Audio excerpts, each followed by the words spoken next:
तो गाइस चलिए क्लास को स्टार्ट करते हैं। आज की क्लास बीएससी वालों के लिए है। जो भी छात्राएं बीएससी कर रहे हैं, बॉटमी यदि उनका सब्जेक्ट है तो उनके लिए बहुत ही महत्वपूर्ण है। प्रीवियस ईयर का इम्पोर्टेंट प्रश्न है, आपके एग्ज़ाम में क्वेश्चन आ सकते हैं। तो बीएससी पार्ट यानी कि BSc third year fifth semester botany का पेपर प्लांट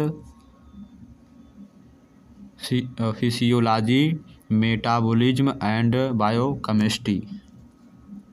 आपके पेपर जो है 75 नंबर के होंगे। 3 खंड अ, ब और स होंगे। तो चलिए अति लघु इनमें से चलिए देख लेते हैं। हाँ, इधर है, दिया गया है।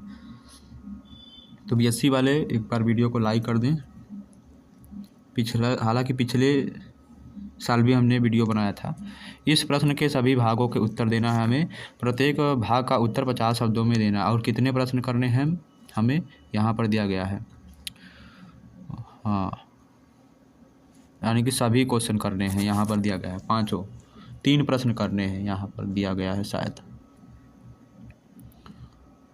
देख सकते हैं एक बार इधर। चलिए क्वेश्चन को स्टार्ट करते हैं। 10 प्रश्न करने हैं, 3-3 नंबर के होंगे।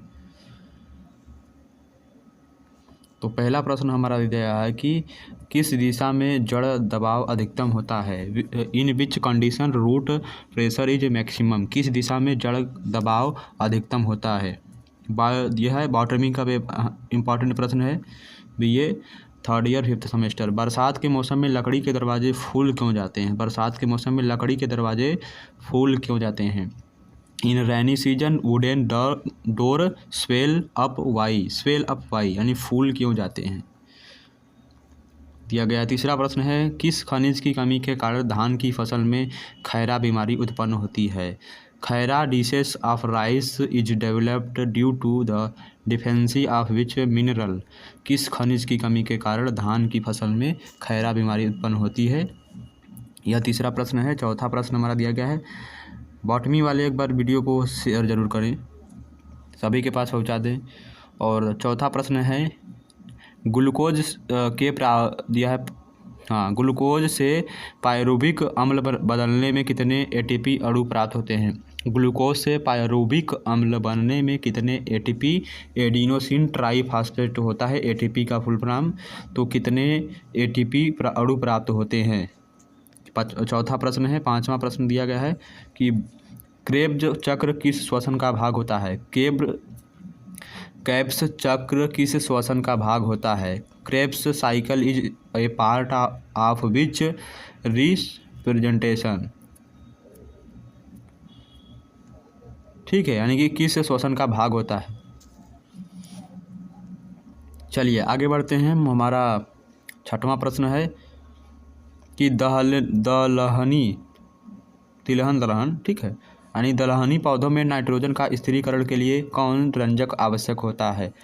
दलहनी पौधों में नाइट्रोजन का स्थिरीकरण के लिए कौन सा रंजक आवश्यक होता है।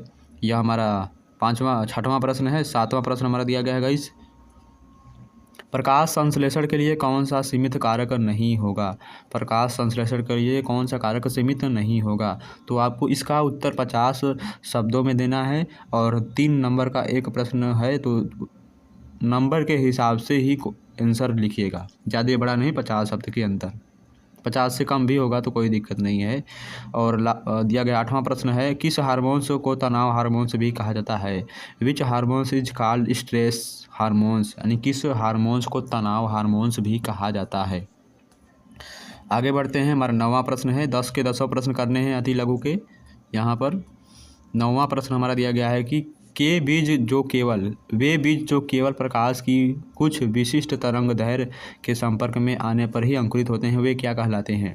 और वह कौन सा बीज है जो प्रकाश की यानी कि प्रकाश जब पड़ता है, उस पर सूर्य की किरणें पड़ती हैं, तरंग दैर्घ्य उनका पड़ता है, तब उनके संपर्क में आने पर अंकुरित होते हैं, उसे हम क्या कहते हैं।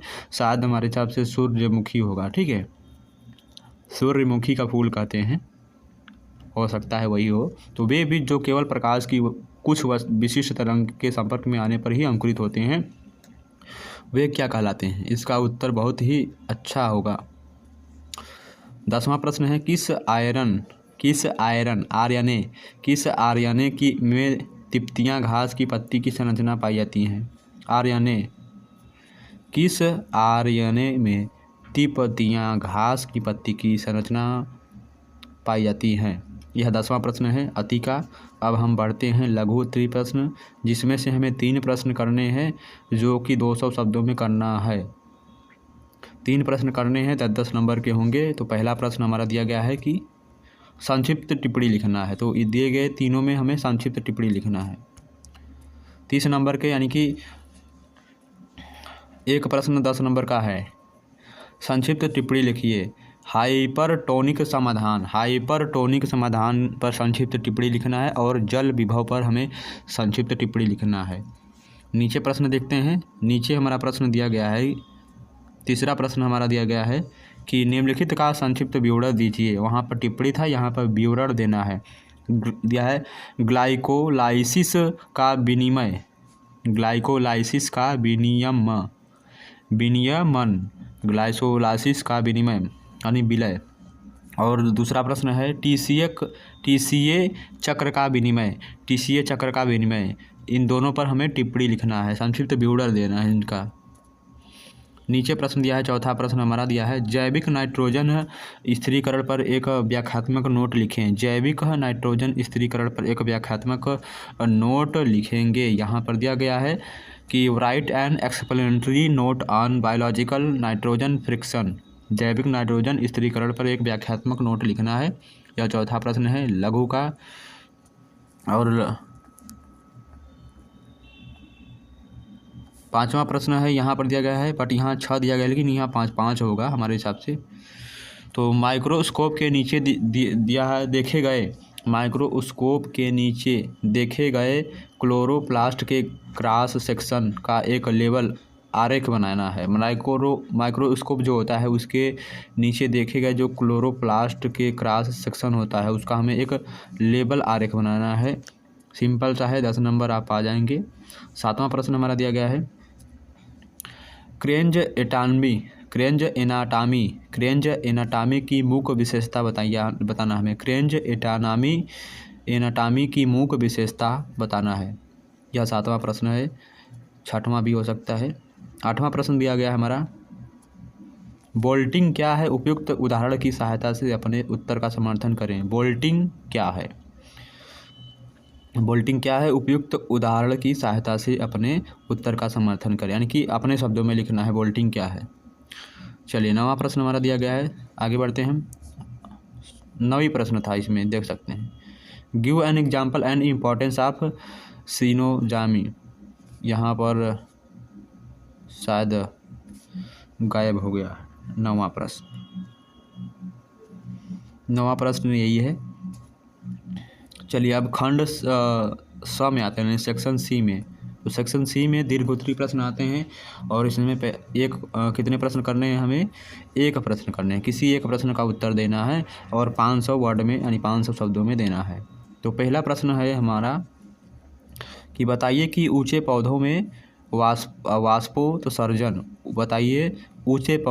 वाष्पोत्सर्जन को एक आवश्यक बुराई क्यों माना जाता है? वाष्पोत्सर्जन को एक आवश्यक बुराई यानी बैडनेस क्यों माना जाता है? दूसरा प्रश्न हमारा दिया गया है कि write an essay on mineral nutrition in plant. पौधों में खनिज पोषण पर एक निबंध लिखना है। यह हमारा दूसरा प्रश्न है दीर्घ का। दोनों प्रश्न में से एक प्रश्न करने हैं। तीसरा प्रश्न यहाँ पर दिया गया है describe the pentose phosphate pathway. इसको भी यानी लिखना है। तीनों में से कोई एक प्रश्न करने हैं। तो ये बीएससी थर्ड ईयर यानी कि BSc third year 5th semester वालों के लिए है, बॉटमी का पेपर। चलिए नेक्स्ट वीडियो मिलते हैं।